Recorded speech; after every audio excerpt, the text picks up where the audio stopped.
John here. This, I believe, is going to be the biggest opportunity for entrepreneurs to start a business, to grow a business. And here's why. For a few reasons. One is we're going to have hundreds and hundreds of thousands of Americans leaving their jobs. They're going to be forced out of their jobs. And what's ultimately going to happen is these brilliant minds are likely going to pursue careers where they have more freedom, where they have more flexibility, where they have more of a key role in the development and growth of a business. And they're not going to want to jump back into what they were formerly in, that type of dynamic, that relationship they had with a corporation. They're going to want to work, I believe, with a small startup, with a small enterprise. They're going to, want to get on the ground floor, I believe. I think we're going to start to see more and more brilliant minds stepping away from corporations. And when we're looking at the data, looking at the numbers, it's really fascinating how much bigger this is than the mainstream media is really leading us on to believe. I'm going to say what's up in the chat. I'm going to walk you guys through the facts. So, screen share this here. The Great Resignation is turning into a great reshuffle. So this is like 30 seconds here, and then I'm going to show you guys all of these companies that are firing some of what I believe, some of the smartest people in the country. So the Great Resignation of the lab, and also I'm hiring 2 or 3 people. I'm going to tell you guys more about that, and if you guys fit the criteria, all I'm really looking for is someone that either is a paralegal or someone extremely detail-oriented that can work with me and my team.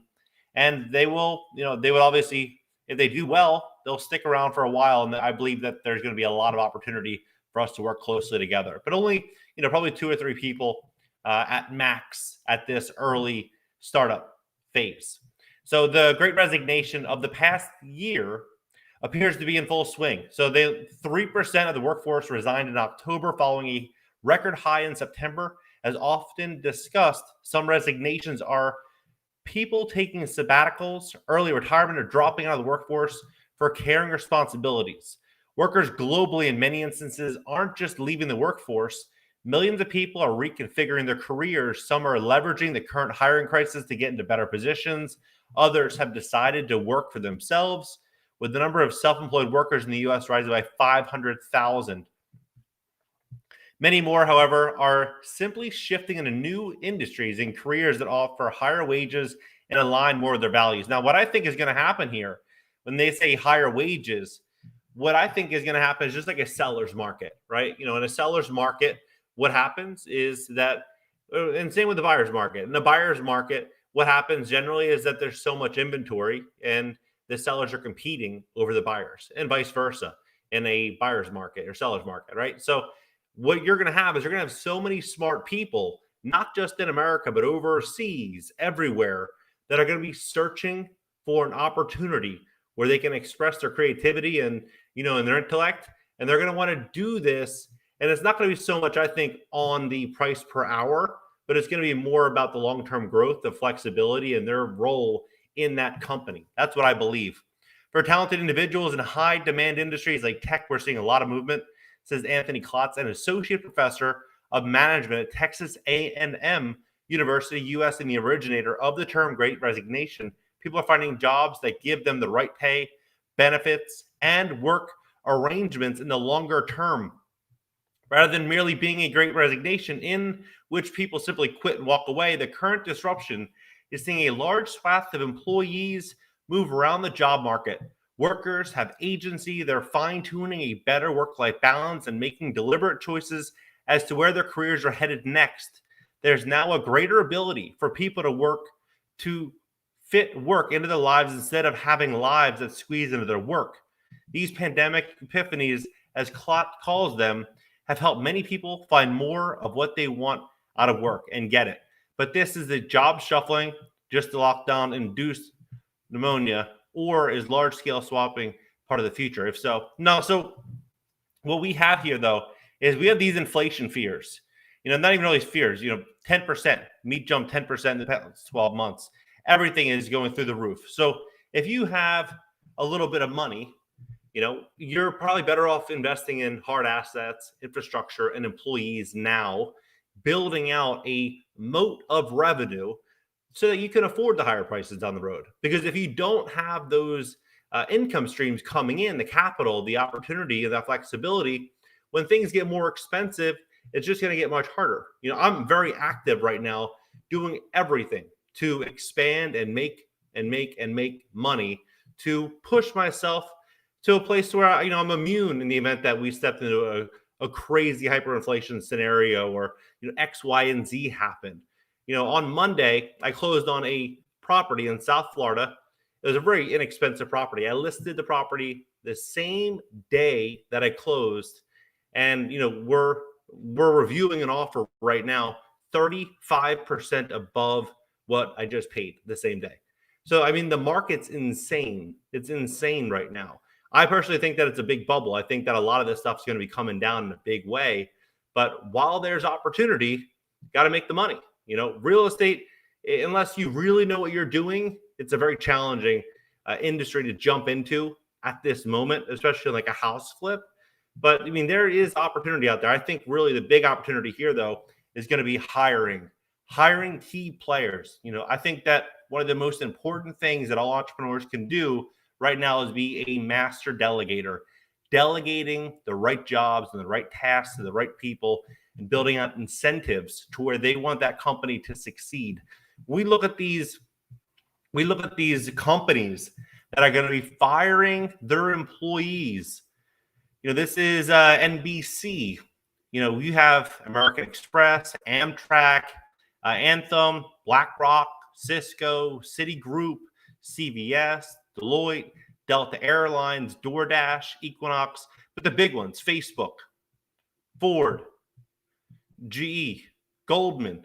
These are all bright minds. Google, Jeffries, Lyft, McDonald's, MGM Resort International, Microsoft, Morgan Stanley, NBC Universal, Netflix, New York Times, Saks, Salesforce, Southwest Airlines, TGX, Twitter, Tyson Foods. All of these companies, Uber, Union Square Hospitality Group, United Airlines, Viacom, Walgreens, Walt Disney Company, Walmart, Washington Post, all of these people, you're probably talking a couple million people, more than that.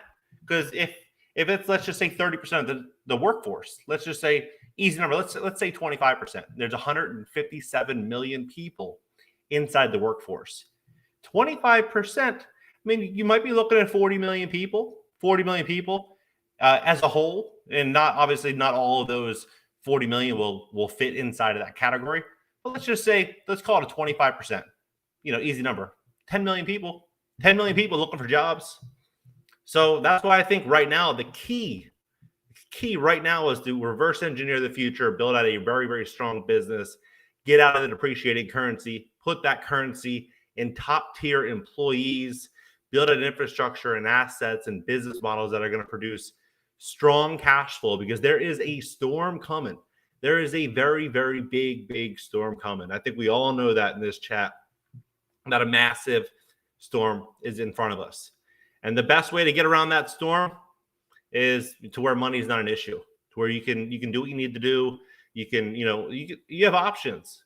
That's going to be the key. The person with the options are going to win. That's why right now, look at the actual business landscape.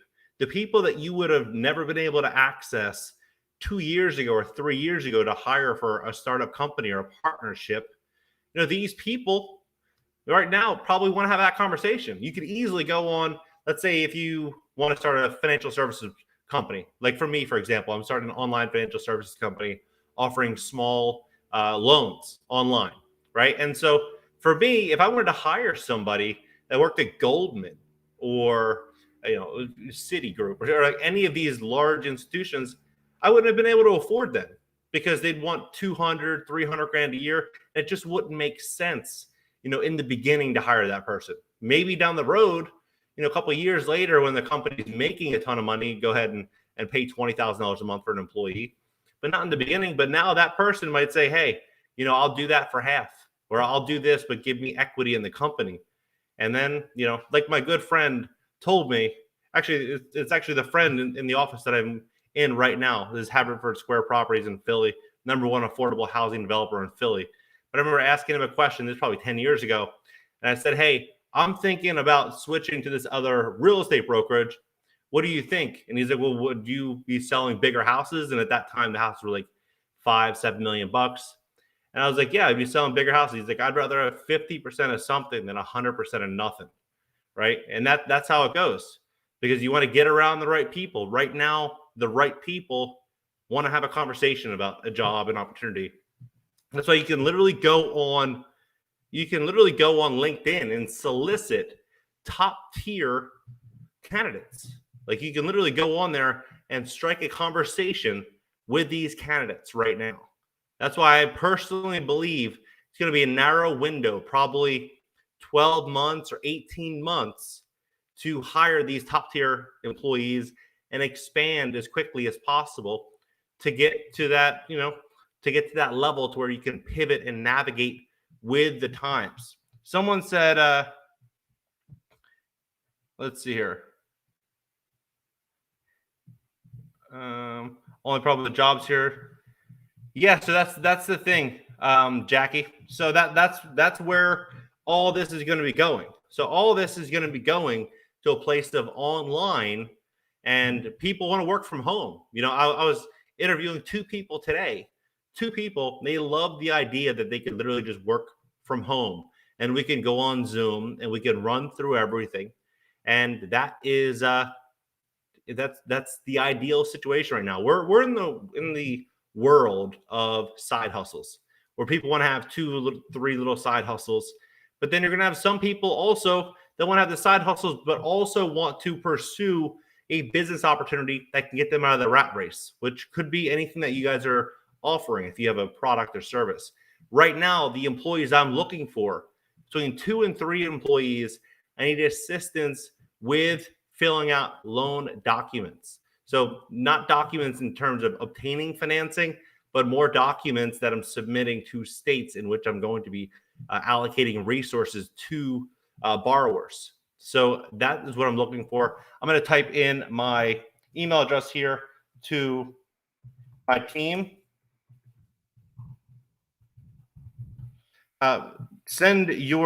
Make sure you attach a resume. So I will be paying either by the hour or by the assignment, and you'll be having Zoom calls with me, with my team. We'll be going over everything in each state.